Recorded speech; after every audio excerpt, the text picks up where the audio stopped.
Hey everybody, so in this video I'm going to do a review of the DC Multiverse Gladiator Batman by McFarlane Toys. So this is an interesting one. I was actually at a GameStop just looking around at their figures and everything, and they were having a sale on McFarlane figures where it was buy one get one half off.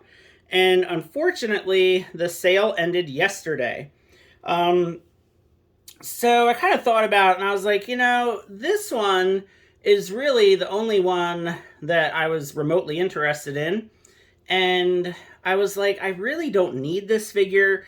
This figure is very just kind of one-off, kind of weird, strange figure. But he looks cool. I mean, there's definitely no denying that he's a really cool looking figure. So I kind of was thinking about it.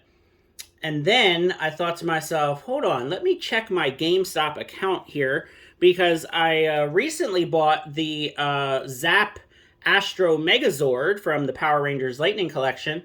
And that was a pretty pricey, figure. And yeah, I had over 8,000 points in my GameStop account, and that actually got me $8 off.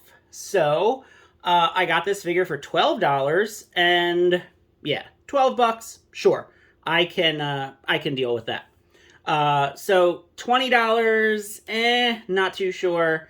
$12, absolutely, I'll get this weird Gladiator Batman for $12. So this is from the Dark Knight's Metal storyline, which was a very, very weird storyline, if you can't tell from this artwork on the back. So not a huge fan of the Metal story in general. It was real crazy, real weird, real hard to keep up with. And McFarlane has done a lot of figures based off of this storyline. Lots of variants, just lots of characters. I think kind of maybe DC Comics was trying to encourage him to do so, probably because they wanted people to buy those books. There is the barcode on the bottom. And like I said, this figure just on its own looks pretty cool. So let's get him out of here and see what this Gladiator Batman is all about. But yeah, when I realized I could get him for $12, I thought, you know what, why not? So this is interesting because for once, the card is not the same as the artwork on the back. The artwork on the back is like a cover from Dark Knight's Metal, whereas the card is just the Gladiator Batman. So that's interesting, because usually the cards tend to be the exact same artwork from the back. So there is the bio, if you want to pause and read that. So there you go. There is the card. And of course, we get our black round figure stand. If I can get it out of here. It is really, really in there. Got it. So there you go. Same as what we always get. So no big deal there. All right, now I've got to try to cut this Batman out of here, because as usual we have got tons and tons of these plastic tabs.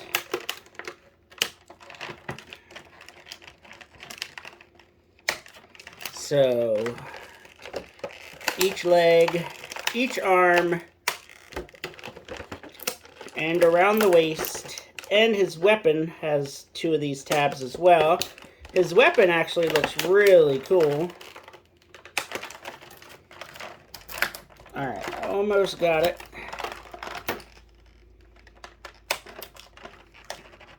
Okay, I think that'll do it. So starting off with his axe here. So it has like a nice metallic paint on the axe part, and then the handle, is in brown. And it's just a really, really cool looking axe. So, pretty nice. I may try to find, another weapon to kind of put with him as well. All right, trying to get him out of the plastic prison here, which is not easy because of his cape getting caught.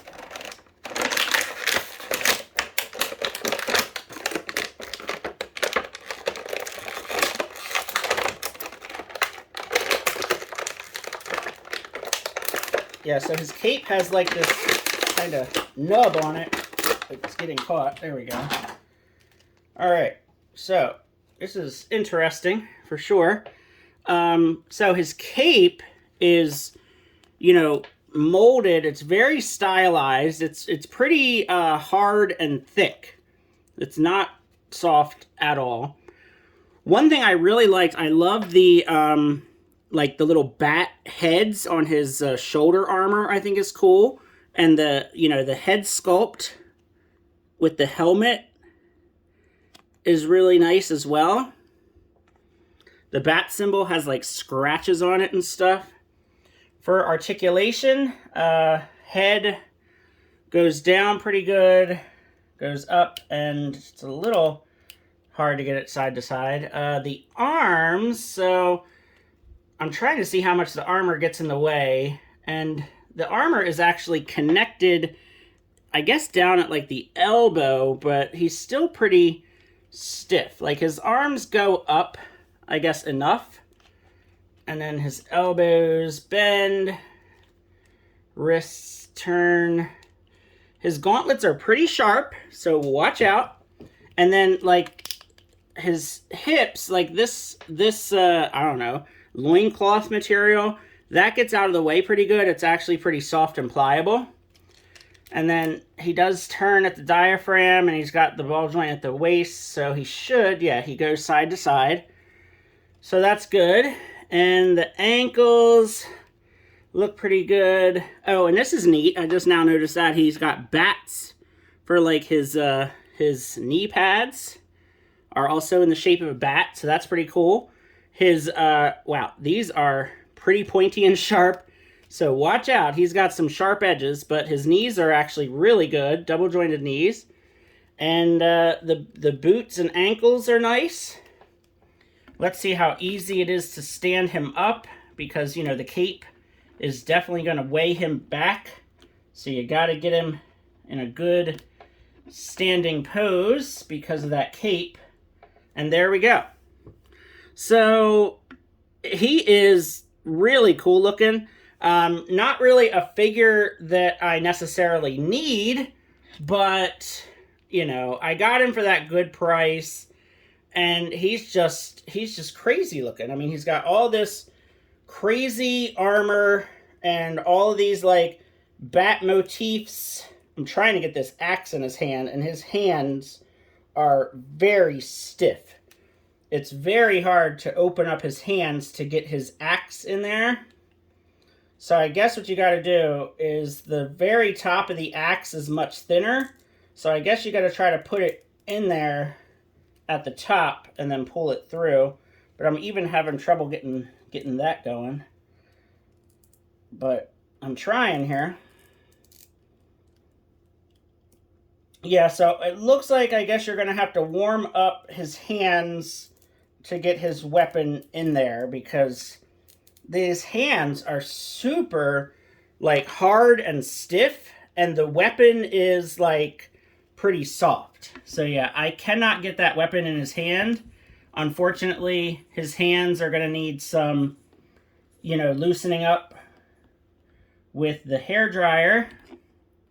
And now, of course, I can't get him to stand like I had him before.